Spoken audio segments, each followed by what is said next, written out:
Terima kasih Anda masih bersama kami 104,2 Poliama Top FM.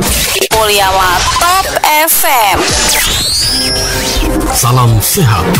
Salam sehat. Mari wujudkan Gorontalo sehat dengan bergabung dalam kegiatan bersua. Kegiatan bersua. Bersua atau berbagi sehat untuk semua berupa bincang sehat setiap hari Sabtu jam 8 ke jam 9.00 bersama Dr. A.R. Muhammad SPPD Finasim. Dokter, kalau saya minum kopi tidak bisa tidur, dan kalau lagi tidur tidak bisa minum kopi, Wali. Kopi yang lain saya. Ini penyebab sakit kepala yang kronis itu bisa bermacam-macam. Tentunya harus ditelusuri sesuai keahlian atau kompetensi dokter masing-masing. Nanti ada dokternya. Bersua kerjasama Radio Poliama 104,2 Top FM dengan Dr. A.R. Muhammad SPPD Finasim atau Dr. Tony, dokter ahli penyakit dalam. Bersua didukung oleh Klinik Utama Mirah Sehati Gorontalo, Apotik Mirah Gorontalo, dan Memora 89,2 FM Gorontalo.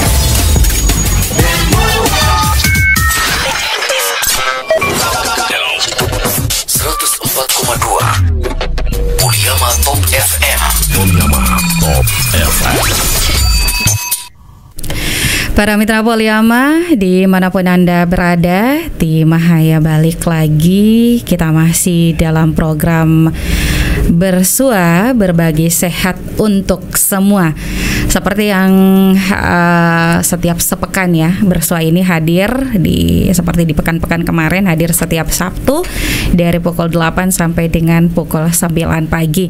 Dan tentunya program Bersua, berbagi sehat untuk semua, ini adalah program kerjasama Klinik Utama Mirah Sehati Kota Gorontalo, Dr. A.R. Muhammad SPPD Finasim, dan juga Radio Poliama. Dan saat ini sudah hadir bersama-sama kami. Ini sedikit berbeda ya. Kalau kemarin tim Mahaya hanya bersama dengan Ketua Tim Bersua Dr. A.R. Muhammad SPPD Finasim. Saat ini karena memang yang kita perbincangkan ini adalah tentang hepatitis misterius, seperti yang sudah beberapa pekan kemarin ya kita bahas. Maka kita harus menghadirkan dokter spesialis anak di hari ini. Sudah ada dua narasumber. Yang pertama adalah Dr. A.R. Muhammad SPPD Finasim. Saya sapa dulu. Assalamualaikum warahmatullahi wabarakatuh. Selamat pagi dan salam sehat, Dok.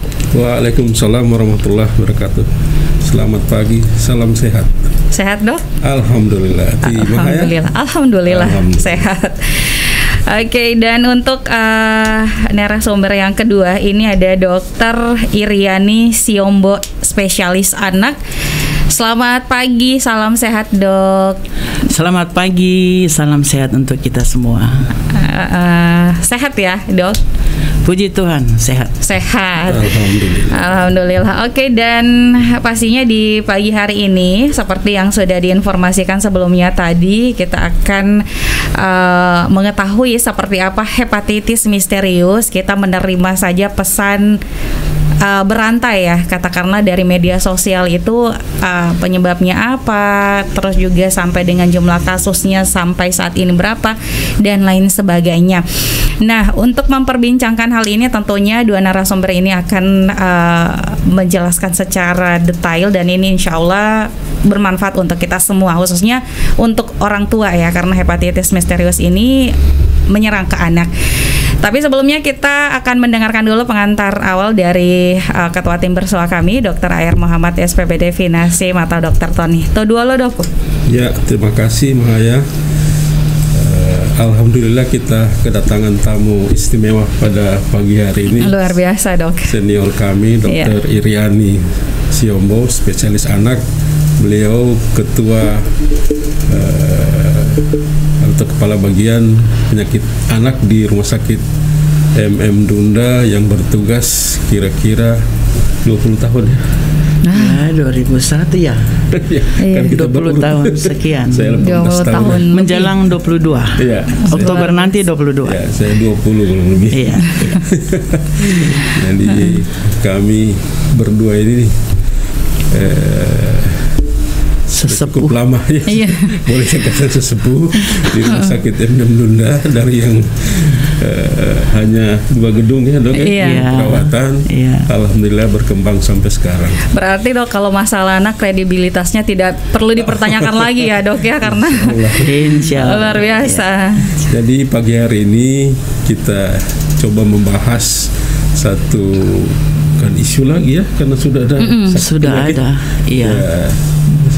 sudah ada masalah kesehatan yang kita ketahui bersama setelah kita belum meninggalkan COVID sebenarnya, masih di ujung, insya Allah di ujung pandemi ini akan masuk ke endemi dari COVID.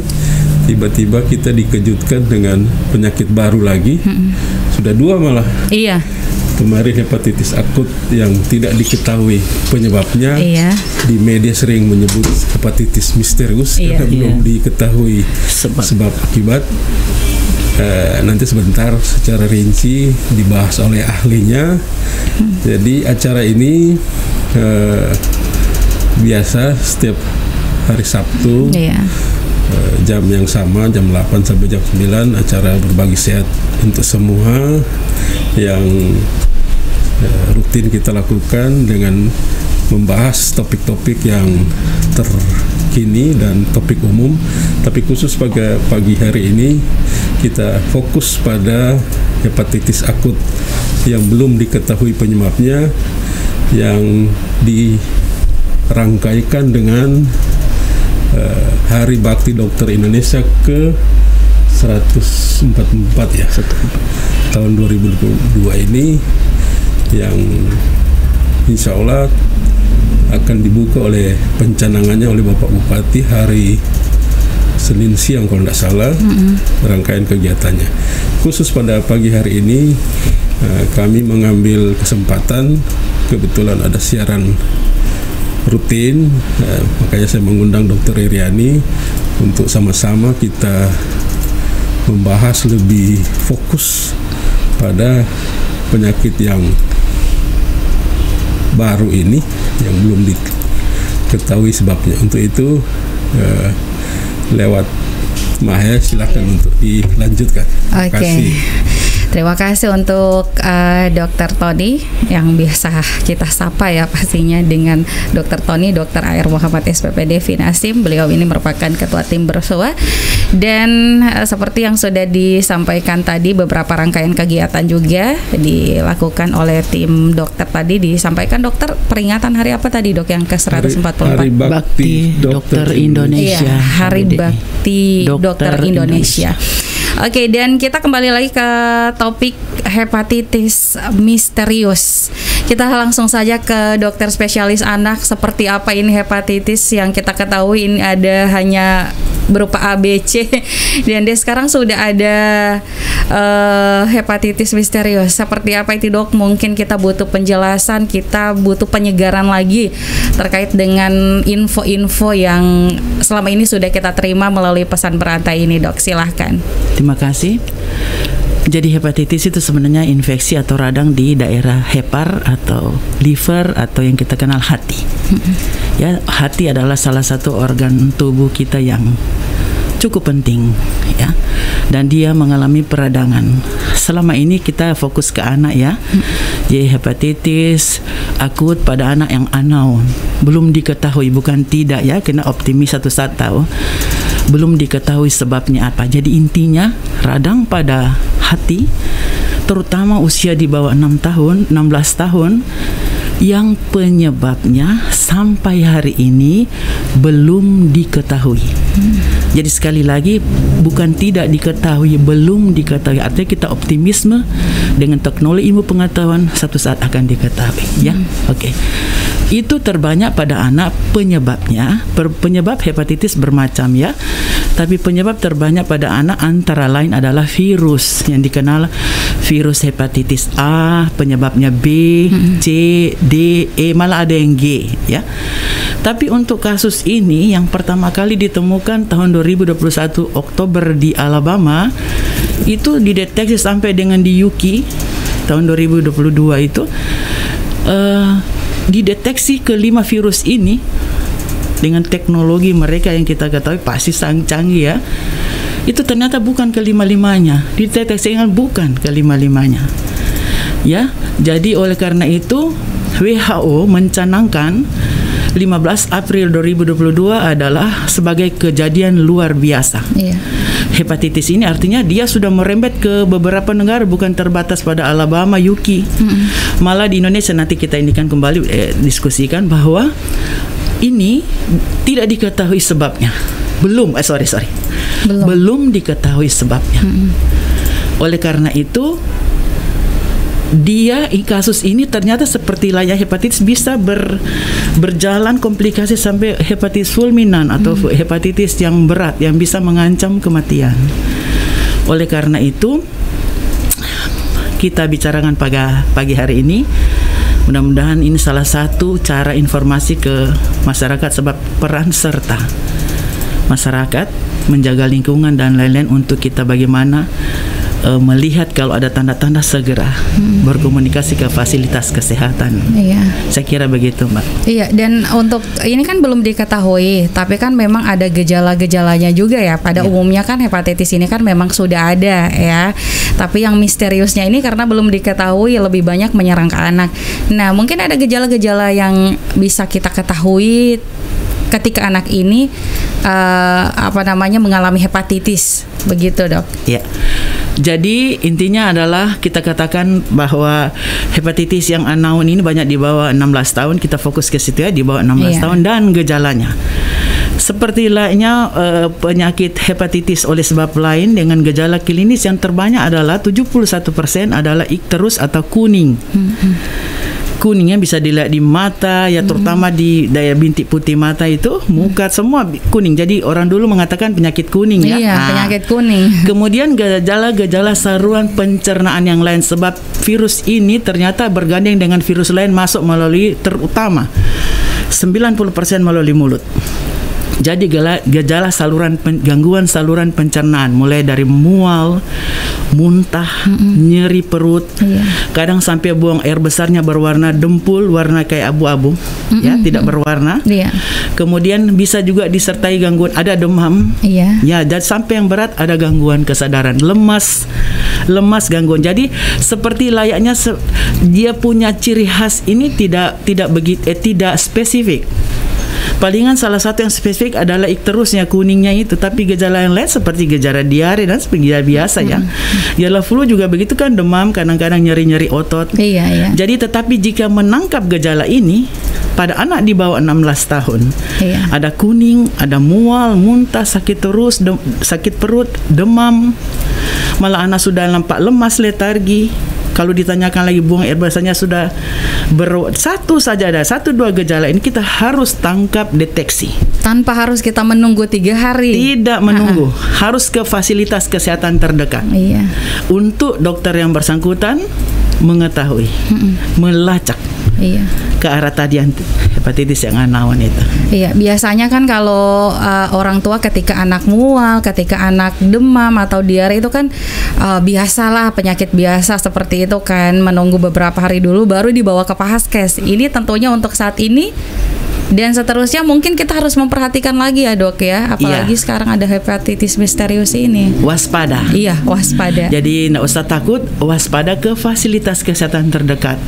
Kalau Anda di daerah ya boleh ke puskesmas, akses ke rumah sakit bisa, silakan ke rumah sakit, sebab asal diketahui Ikatan Dokter Anak Indonesia sudah ada sejak 23 Januari tahun 2022. Jadi kami ada 17 anggota. Jadi ke situ tersebar semua, Pohuat semua kabupaten ada dokter anaknya, kecuali Gorontalo Utara itu masih bolak-balik kota. Jadi kami mempunyai kewajiban memang untuk screening, untuk melacak. Tapi jangan didiamin. Misalnya di bawah 16 tahun kemudian ada muntah, sakit perut yang jangan ke dokter mungkin dengan sakit perutnya, tapi akan dilacak. Apalagi kalau sudah ada tanda ikterus ya, kuning itu ya. Maka kewajiban memang tenaga kesehatan atau dokter itu melacak. Oke, dan tentunya masih sungguh misterius karena sampai dengan saat ini, padahal di awal Mei kemarin ya Dok ya, kita sudah bersama Dokter Tony itu sudah berharap bahwa ini harus segera tanggap, pemerintah harus segera gercep ya katakanlah, harus segera mengetahui apa sih sebenarnya penyebab dari hepatitis misterius ini. Tapi ternyata sampai dengan saat ini kita pun belum tahu ya Dok ya apa penyebabnya. Oke, kita bisa berdialog dengan para mitra Poliyama yang ingin bergabung, silahkan di line telepon. Halo. Halo, assalamualaikum warahmatullahi wabarakatuh. Waalaikumsalam warahmatullahi wabarakatuh. Salam sehat selalu narasumber, dokter. Pak Yahya dari Bualemo. Iya, siap Bang Yahya. Menarik apa yang jadi topik perbincangan di pagi hari ini menjelang bersuah. Iya. Saya tertarik dengan penjelasan-penjelasan tadi tentang kewaspadaan kita, dan bukan hanya orang-orang tertentu yang waspada, tapi untuk kita semua diserang dengan kewaspadaan yang sifatnya virus. Tetap virus ini dokter ya. Iya. Jadi gonta-ganti nama hepatitis, mau corona, mau apa, tetap namanya Virus. hanya virus saja. Kenapa saya katakan tertarik? Negara yang tadinya terdeteksi untuk serangan virus tersebut, terutama hepatitis ini, yaitu negara yang jarang didengar oleh kita semua, tapi incaran untuk masuknya virus ini melangkah sampai ke Indonesia.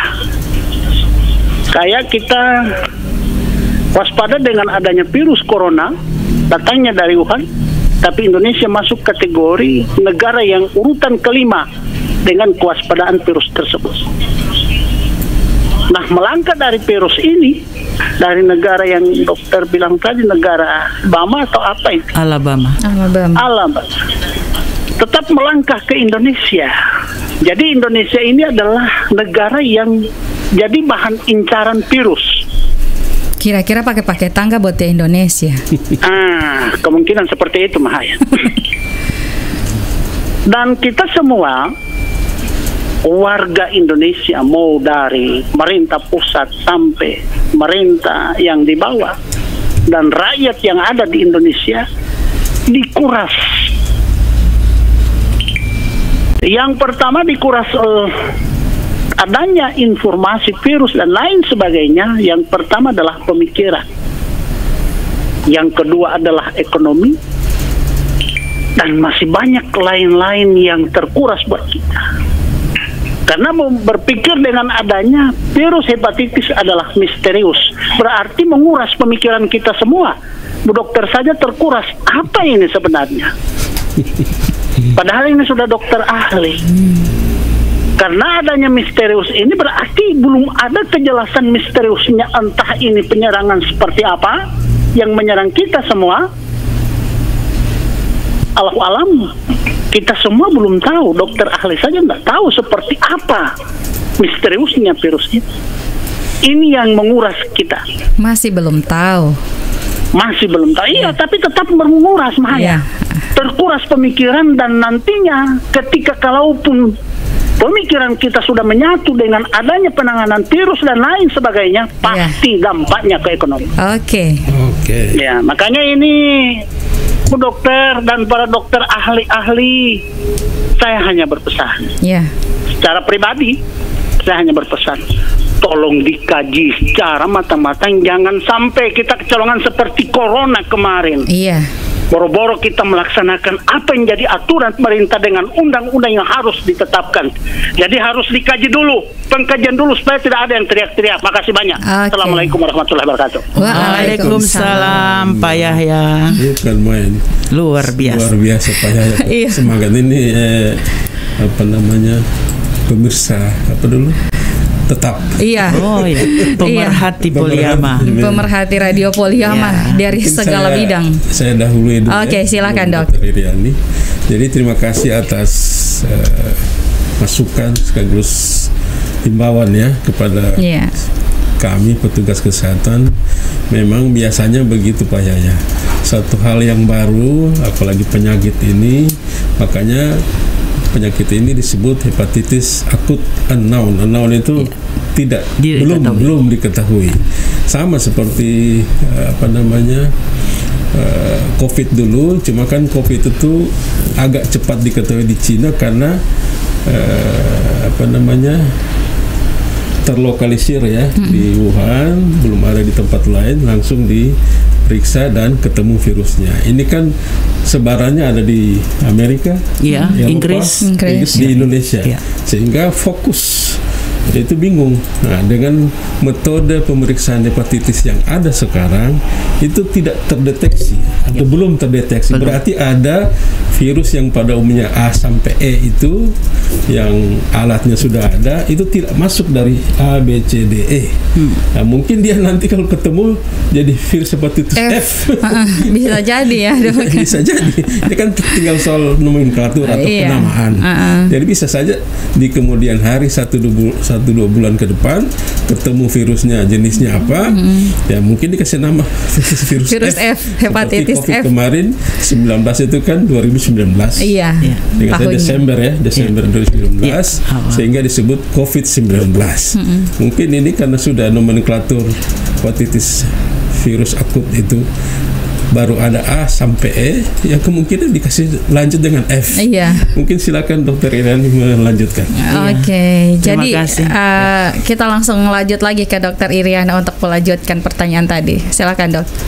Kayaknya bukan pertanyaan Mbak ya, himbauan himbauan ya. Terima Lebih kasih kepada memperhatikan ya. Iya, terima kasih Pak Yahya. Salam sehat ya, sehat-sehat Pak. Iya. Jadi memang seperti saya melanjutkan Dokter Tony tadi bahwa memang artinya kami komponen orang kesehatan Depkes dan kami pekerja di bidang kesehatan harus memang concern ya. Nah, salah satunya adalah ini. Salah satunya adalah siaran begini secara langsung, bukan memasarkan penyakit, tapi memberikan informasi kepada masyarakat apa yang bisa dilakukan oleh masyarakat. Ada kewaspadaan. Seperti saya sebut tadi bahwa penyebabnya belum diketahui dan gejala-gejala tadi saya sudah sebutkan. Andaikan menemukan gejala pada anak-anak di bawah 6 tahun atau nanti memang ada yang tipe epiling itu di atas segala umur ya. Maka tolong bawa sesegera mungkin ke petugas kesehatan ya untuk dilacak lebih jauh. Jadi dilacak lebih jauh apakah ini masuk kategori hepatitis yang belum diketahui sebabnya atau yang lain, sehingga kalau yang lain ya kita bisa tangani. Jadi ada partisipasi masyarakat untuk juga waspada, warning buat mereka untuk sesegera mungkin datang ke puskesmas atau ke fasilitas ke rumah sakit. Kemudian memang tadi kita akan mungkin berbicara lebih jauh bahwa peranan daya tahan tubuh anak, kemudian yang berhubungan dengan nutrisi, imunisasi, kebersihan lingkungan, higienis perorangan, higienis lingkungan, status gizi anak itu berperan, dan itu saya kira sangat berperan besar adalah dari lingkungan keluarga dulu. Ya, jadi dari lingkungan keluarga sehingga paling tidak apapun penyakit yang namanya infeksi kita berperan juga memutuskan rantai penularan tersebut. Jadi memang belum diketahui, tapi ke arah sana ini WHO sudah mencanangkan April 2022 sebagai kasus luar biasa. Otomatis kalau WHO sudah berbicara di seluruh dunia sudah dikasih warning. Anda waspada, Indonesia waspada, Gorontalo waspada untuk hal-hal tadi. Jadi disosialisasikan melalui kami ini corongnya petugas kesehatan, terutama petugas kesehatan ya, karena kasus di bawah 6 tahun terbanyak, dan itu kepada kami dokter anak sudah disosialisasikan. Dan nanti hari Senin akan ada teman sejawat saya di Limboto, kami sudah di TVRI sudah berusaha semaksimal mungkin, tetapi tidak akan ada gaung, artinya apabila tidak ada peran masyarakat. Sementara berjalan Pak Yahya, otomatis kalau WHO sudah ambil alih, ini sudah akan berjalan penelitian terus menerus. dengan teknologi canggih di bidang IT dan ilmu kedokteran akan diteliti terus-menerus.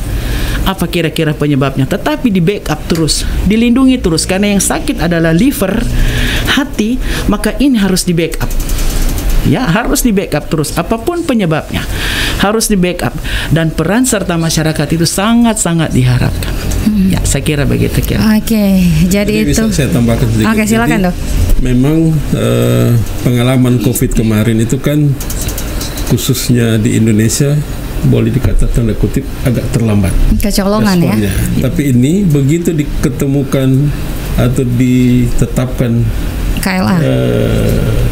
Kejadian luar biasa. Ya, KLB. Hari kemudian Kemenkes langsung mengeluarkan edaran khusus untuk kewaspadaan dini terhadap sakit ini. Jadi pemerintah sudah begitu cepat, gercep, Iya. gerak cepat. Sudah gerak cepat ya. Ini dibuktikan dengan edaran dari Kemenkes, mungkin sudah terima semua himbauan tentang bagaimana cara pencegahan, deteksi dini dan seterusnya. Itu adalah salah satu tanda yang diharapkan oleh Pak Yahya tadi. Jadi pemerintah tidak mau lagi kecolongan seperti waktu-waktu yang lalu COVID sudah tersebar, baru kita bergerak. Apalagi kemarin di Gorontalo kan, sudah sekian bulan baru kita bergerak, sudah tersebar kemana-mana. Mungkin itu. Iya, mungkin rasa trauma masyarakat ini Bu ya, apalagi 2 tahun kita tidak bisa ngapa-ngapain. Jangan sampai hal ini juga, hepatitis ini akan berdampak di segala bidang ya, khususnya untuk perputaran ekonomi di Gorontalo ya. Pasti kekhawatiran ini dirasakan oleh semua masyarakat ya. Tetapi memang kita jangan lengah, kita tetap waspada, apalagi orang tua ya. Kita tetap harus bisa menjaga, membentengi anak-anak kita. Kalau bukan kita sebagai orang tua, siapa lagi ya Dok ya? Oke, di line telepon silakan yang masih ingin bergabung 0852 9880 7552 0435 838461. Halo. Oke. Terputus, bisa dicoba lagi dan kita masih lanjut lagi ke Dokter Iriani. Silakan Dok. Mungkin kita kan belum diketahui hepatitis ini, seperti tadi sudah disampaikan, menjaga nutrisi dan lain sebagainya. Ini bagian dari langkah kita ya untuk mencegah terjadinya. Mungkin ada tambahan lagi secara detailnya Dok. Jadi sedikit melanjutkan ke penyebab ya. Penyebabnya belum diketahui, tetapi ada hipotesis, ada dugaan-dugaan bahwa pada waktu pemeriksaan PCR itu pemeriksaan deteksi inti sel dari virus, ternyata pasien yang terdeteksi unknown tidak diketahui ini ada virus adenovirus. Itu hampir 70%. Kemudian ada yang dicurigai pasca COVID. Berarti ada PCR-nya juga Dok? Ya, ada pemeriksaan, itu teknik pemeriksaan ya. Kemudian ada di SARS. Jadi ada beberapa dugaan virus-virus yang lain, seperti Pak Yahya bilang banyak sekali ini virus. Ya, benar. Dan semuanya dari virus penyakit ini ya. Tetapi tetap ini yang bikin masalah ini apa? Ini belum diketahui ya. Jadi memang tetap virus dengan virus ini, adenovirus, SARS, COVID, pasca COVID dan lain-lain. Ternyata itu semua beberapa kasus ditemukan ada virus itu. Ada virus numpang juga virus itu, tetapi ada di pemeriksaan, ada yang orang tidak bisa tahu apa itu. Ya, saya kira ini kemahakuasaan Tuhan menuntut ini manusia waspada ya. Kemudian yang mesti diketahui tadi mengatakan secara umum pencegahan untuk penyakit-penyakit yang bisa divaksinasi, lakukanlah itu. Jadi contohnya untuk hepatitis, itu hepatitis B. Itu gratis di puskesmas, di posyandu. Itu hepatitis B seorang anak mendapatkan 4 kali, baru lahir 0 sampai 7 hari, usia 2 bulan, usia 3 bulan, usia 4 bulan, 4 kali dapat untuk proteksi terhadap hepatitis B. Kemudian untuk hepatitis A memang belum ada, cuman ada di swasta, ada hepatitis A, yang lain belum ada. Untuk kita berbicara untuk vaksinasi terhadap hepatitis. Ini juga salah satu cara untuk melindungi hepar liver ini terhadap serangan hepatitis oleh virus A dan virus B sudah ada vaksinasinya. Penting tidak dilindungi dulu ya. Kemudian asupan nutrisi itu penting sekali. Sebab diketahui fungsi liver, fungsi hati itu cukup banyak dan vital. Jadi kalau saya umpamakan gini, Mbak. Kalau kita punya rumah, kan ada ruang tamu, teras dan lain-lain ya. Liver itu seperti dapur. Nah, bayangkan ada rumah yang tidak ada dapur, karena di dapurlah kita mengolah makanan untuk nutrisi kita seisi rumah ya. Iya. Nah, fungsi liver itu membentuk protein, detoksikasi, membentuk zat pembekuan darah, berbagai-bagai fungsi liver. Jadi kalau dia sakit kira-kira bagaimana? Jadi walaupun belum diketahui sebabnya, tapi membuat liver itu sehat, ya itu dia. Pencegahan kan jauh lebih baik daripada sudah mengobati. Jauh lebih bijak kita mencegah sesuatu apapun itu, termasuk mencegah merawat liver kita ini jadi asupan nutrisi yang sehat ya, tanda kutip sehat. Sehat tidak selamanya mahal. Iya. Jadi apa yang ada di sekitar kita tetapi sehat. Contohnya itu saya paling larang anak-anak makan snack segala MSG ya. Iya. Makanan yang sehat, pola hidup yang sehat, lingkungan yang sehat, higienis, sehat si anak, sehat isi rumah, sehat lingkungan. Jadi kalau sudah bicara lingkungan ya sehat ya banyak bisa diterjemahkan ya, termasuk sanitasinya dan lain-lain.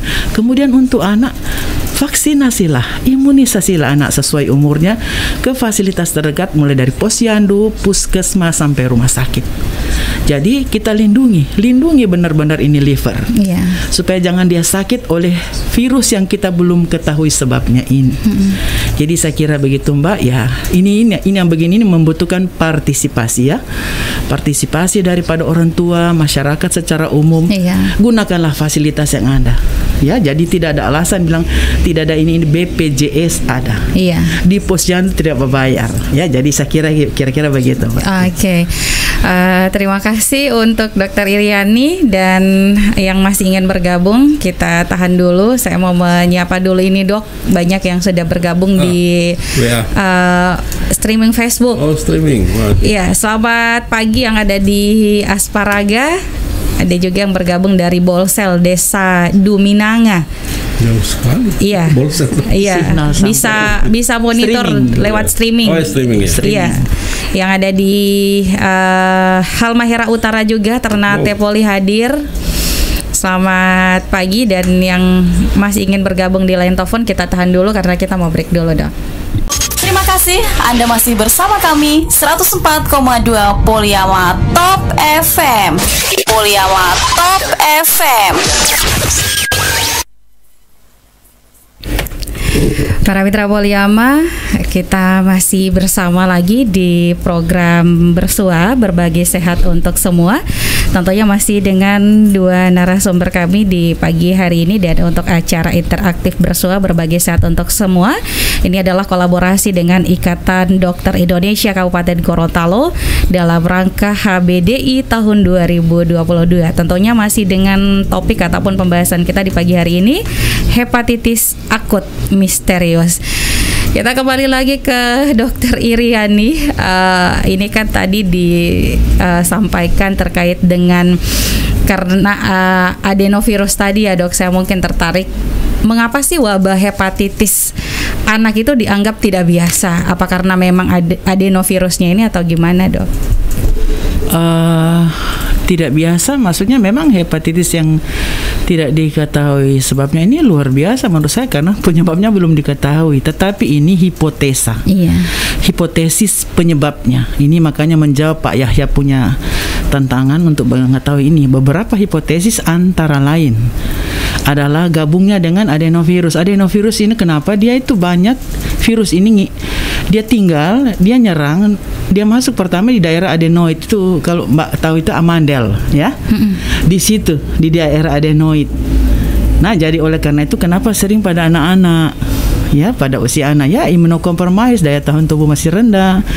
Anak itu makan kadang kita tidak bisa kontrol kan apa semua, yang penting dia mau sip dia sulit, belum bisa membedakan ini bersih tidak bersih. Disitulah adenovirus mudah masuk. Kenapa amandel itu, serangan infeksi pada amandel dan lain itu banyak pada anak-anak ya, itu antara lain adenovirus. Itu nama virus sih sebenarnya, nama virus. Oh, nama virus. Tapi ya, bukan itu penyebabnya ya. Ini ada hipotesa. Dia sering setelah diperiksa PCR ada adenovirus juga. Tapi yang itu satu itu dia belum tahu apa itu. Nah, gitu kira-kira. Itu yang masih sekarang itu misterius ya. Iya. Oke, kita ke Dokter Ayer Muhammad SPPD Finasim. Mungkin banyak orang beranggapan nih, Dok ya, kalau seperti yang disampaikan tadi, COVID saja belum berlalu, ini sudah ada penyakit baru lagi. Apakah ini mungkin dalam tanda kutip ya, pemerintah mencari-cari celah atau seperti apa lagi, mana pemahaman masyarakat, karena mungkin kemarin trauma dengan COVID ini, Dok. Masyarakat mungkin beranggapan terlalu banyak negatifnya daripada positifnya, apalagi COVID belum berlalu begitu, Dok. Silakan selaku pemerhati kesehatan nih, Dok, mungkin bisa menyampaikan, kita meluruskan pemahaman masyarakat ini, kita sepaham aja begitu, Dok. Ya, terima kasih. Jadi gini, selama dunia ini ada, penyakit itu ada. Coba kita lihat dari dulu atau penyakit dulu ada sampai sekarang masih ada. Contoh tuberkulosis, TBC. Itu sudah sekian tahun. Mungkin kita buka mata di dunia ini, Dokter Yani, sudah mau 60 tahun. Penyakit itu ada dari dulu sampai sekarang belum tuntas. Kusta. Artinya kusta. Nah, memang begitulah perkembangan dunia, karena semua itu kan makhluk hidup. Jadi ada istilahnya, apalagi virus cepat sekali bermutasi, Dok ya. Iya. Bermutasi dari bentuk A jadi bentuk B, B ke C, dan itu sudah hukum alam. Nah, kita sebagai manusia penghuni bumi ini diberi akal, ilmu pengetahuan untuk bagaimana meminimalisir segala penyakit yang ada. Sehubungan dengan COVID dan penyakit hepatitis virus yang baru ini, kita mungkin ada pelajaran berharga yang diberikan oleh Tuhan Yang Maha Kuasa. Coba kita lihat, kalau kita keluar rumah sekarang, Dokter, rasa ada yang kurang kalau tidak pakai masker. Iya. Rasa gimana gitu. Iya. Ya, ini salah satu, padahal pemahaman kita atau sekarang yang perlu saya luruskan, masker ini bukan untuk COVID saja. Untuk semua penyakit yang namanya lewat hidung dan mulut. Itu bisa dicegah, ditamengi, di barier, oleh sebagian besar bisa karena oleh masker. Sehingga saran saya, sampai kapanpun kalau kita keluar rumah sebaiknya pakai masker atau di tempat-tempat, karena jangan salah paham, disalahpahami bahwa masker ini hanya untuk COVID. Iya. Sehingga orang COVID berlalu, masker juga berlalu. Tidak. Jadi imbauan saya tetap pakai masker. Kemudian sehubungan dengan hepatitis tadi, kita ingat dulu masa awal COVID tahun 2001 itu kan hanya menyerang sebagian besar orang dewasa, Dok ya. Iya. Anak-anak belum kena. Iya. Belum kena. Nah, saya khawatir terbalik ini. Anak-anak dulu kena, kemudian menyebar ke orang dewasa, sehingganya kita yang dewasa tetap waspada sesuai himbauan Dr. Irian tadi, tetap menjalankan PHBS tadi. Ya, karena PHBS itu untuk semua penyakit seperti masker tadi. Mungkin itu tambahan dari saya. Oke. Saya kembali lagi ke Dr. Iriadi ini. Ini kan kalau saya berpikir sendiri mungkin begini, kita orang dewasa itu kita lebih mudah kita lebih banyak keteteran daripada anak-anak ya. Mungkin di luar sana kita lebih banyak bergaul dengan banyak orang dan lain sebagainya. Tapi kenapa justru ini lebih kepada anak-anak, menyerang anak-anak? Yang pertama, anak itu daya tahan tubuh masih rendah. Penyakit imunokompromis itu gampang pada anak ya. Daya tahan tubuh anak itu, orang dewasa perbedaannya salah satunya adalah itu. Anak itu sedang bertumbuh dan berkembang. Dalam perkembangan tersebut, itu bisa berbagai hal bisa terjadi. Baik dalam gangguan tumbuh kembangnya sendiri, asupan nutrisi dan lain-lain, maupun dari eksternal. Anak itu sangat bergantung pada orang dewasa. Jadi orang sekitarnya artinya orang tuanya dan sekitarnya, orang-orang yang sayang, mudah-mudahan sayang sama dia. Jadi kalau orang tuanya tidak care, tidak peduli, maka akan berdampak kepada anak. Anak itu sangat-sangat bergantung kepada orang tua. Usia anak masih bergantung kepada orang tua. dia masih anak balita, masih sulit membedakan mana yang boleh tidak boleh, bersih tidak bersih. Semua yang dia mau harus, bukan yang dia butuhkan tapi yang dia mau. Nah, ketemu dengan lingkungan yang kurang sehat, semua yang dia minta dikasih, ya. Pakai masker, sedikit ini ya. Pakai masker, benar tadi adenovirus kan banyak melalui feka oral dari mulut. Jadi kalau kita pakai masker, nah terlindunglah itu. Jadi jangan buka tutup. Ini saya lihat memang masker ini kayak jadi beban. Buka tutup. Coba jadikan ini style. Seperti ada pakai lipstick, pakai cila, ya gitu. Untuk kebutuhan kita sebenarnya. Nah itu kalau disosialisasikan dari rumah ke anak, makanya mudah-mudahan ya liver terlindungi, tidak ada virus aneh-aneh yang masuk. Melanjutkan lagi kenapa anak lebih banyak, itu antara lain Mbak ya. Itu antara kenapa banyak menyerang, bukan hanya virus ini, segala yang namanya penyakit infeksi dan lain gangguan nutrisi kita kan belum selesai dan stunting ya. Jadi yang kayak begitu itu, jadi itu tergantung orang dewasanya yang sekitar dia, orang tuanya dalam hal ini atau pengganti orang tua. Makanya kenapa banyak penyakit-penyakit itu infeksi dan pada anak, usia anak. Mulai kita belum lagi berbicara kelainan sejak dari dalam kandungan. Waktu dia janin, kan waktu dia janin itu tergantung asupan ibunya, ada makan apa, ada suntik apa, ada asap rokok sekitar dia. Itu tergantung dari, jadi benar dari dalam kandungan dia sangat bergantung. Makanya usia anak ya nanti di atas 18 tahun baru dia benar-benar dikatakan survive mandiri. Tapi di bawah itu memang masih anak itu masih bertumbuh berkembang dan perlu perhatian khusus. Dan ini sudah dilaksanakan oleh pemerintah, bagaimana perhatian terhadap anak-anak balita. Imunisasi gratis dan lain-lain, pemberian makanan tambahan di posyandu dan lain gratis, itu ada perhatian-perhatian. Tetapi sekali lagi anak itu ada DP orang tua. Tolong dong lanjutkan apa yang contoh yang sudah diberikan, baik kebersihan lingkungan, nutrisi, vaksinasi dan lain-lain. Ya, jadi kira-kira begitu Mbak, kenapa usia anak lebih kena banyak penyakit-penyakit infeksi, antara lain yang ini hepatitis misterius ini, dan mengancam kematian lebih tinggi. Ya itu jika tidak ditangani dengan benar. Iya, tapi mudah-mudahan ya pemerintah sekarang masih terus berupaya mencari tahu lagi ya Dok ya. Oke, nah bisa dokter itu bisa mengetahui ini dia mengidap hepatitis A, B, C, dan D, kira-kira ada tahapan-tahapan atau ada mungkin mendiagnosa pasien itu ini masuk hepatitis A, ini masuk hepatitis B dan seterusnya. Bagaimana bagus, Mbak. Pertanyaan sih kayak rangkuman ya. Jadi ini guideline-nya atau apa bagan. Jadi kalau ada anak di bawah 6 tahun, ada gejala tadi utama, ada ikterus, ada muntah, mual, nyeri perut, ada diare, ada demam, loyo, letargi, mungkin BAB warna dempul, tidak semua ada. Satu atau dua dari gejala itu ada, maka segera melakukan deteksi ke vaskes terdekat yang ada. Apa yang mau diperiksa? Ada satu fungsi yang mau diperiksa liver, yaitu SGT, SGPT. Jadi itulah fungsi itu saja ditahu ya. Itu dilakukan di rumah sakit. Kalau dikatakan itu positif, maka harus diperiksa petanda. Petanda apa? Yang bisa menggambarkan ini kira-kira hepatitis A, B, C atau D, namanya marker. Dan itu memang di laboratorium rumah sakit adanya itu, atau laboratorium swasta yang ada. Khusus untuk D dan E sudah dikatakan bahwa itu agak-agak sulit di tingkat di Jawa saja sulit, tapi kita baik ABC kita periksa. Nah, kalau ini juga sudah, ini dari yang tadi yang fungsi liver sudah lebih dari 500 itu langsung opname di ruang isolasi rumah sakit. Di rumah sakit lah tugas kami mendeteksi marker-marker hepatitis tadi yang 5 tadi itu. A, B, C, D. Jika dia bukan, nah pertanyaan besar. Probable, kita sudah mencurigai ini. Suspected, ini dia.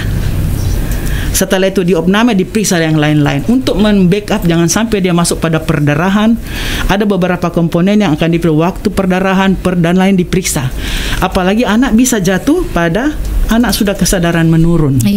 Itu benar-benar sudah di ruang ICU. Anak yang merawat adalah dokter spesialis anak, konsultan ICU. Jadi itu sudah di tingkat rumah sakit ya. Jadi tapi screening dari awal tadi, jika menemukan tadi segera ke rumah sakit. Kita mau periksa itu SGT, SGPT. Kalau di atas 500 nggak boleh batolak. Langsung masuk opname, langsung kita rawat di ruang isolasi. Ini isolasi dokter anak PANU tanggung jawab ini. Kita mau periksa apa? Petanda hepatitis. Itu tadi untuk menyingkirkan bahwa ini yang unknown, yang tidak diketahui sebabnya. Kira-kira begitu. Okay. Saya tertarik tadi katanya ketika ada yang sudah D ya sama E itu ada isolasi tersendiri. Ini sedikit trauma juga ini kalau mendengar ruang isolasi, Dok. Apakah sama dengan isolasi COVID begitu? Jadi maksudnya bukan D dan E itu pemeriksaan marker hepatitis di Indonesia itu masih sangat kurang fasilitasnya.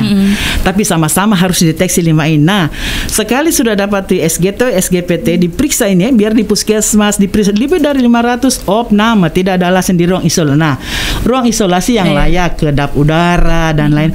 Ya jangan takut lah nanti kita pakai kayak robot ya. Apakah tidak bercampuran dengan pasien lain atau gimana itu, Dok? Ya, isolasi begitu. Tidak boleh campur dengan orang yang sakit lain. Karena belum diketahui bisa dia nularin. Ya, dia awalnya itu mungkin ditularkan atau dia menularkan. Jadi prinsip ruang isolasi itu kedap udara dan lain-lain ya. Kemudian petugas otomatis harus melindungi juga, melindungi diri. Iya, APD begitu. APD-nya tetap ya. Tidak diketahui sebabnya, Mbak. Iya. Jangan-jangan dari rambut. Tidak diketahui ya COVID. Ya, belum diketahui sebabnya ya. Ini tentunya, Dok, masih ada keterkaitan ya, katakanlah mungkin orang berpikir sana ini masih ada keterkaitan dengan COVID lagi nih hepatitis. Dok melihat ini seperti apa, Dok? Jadi identik orang bilang dulu pakaian astronot identik dengan COVID. Itulah yang saya bilang tadi.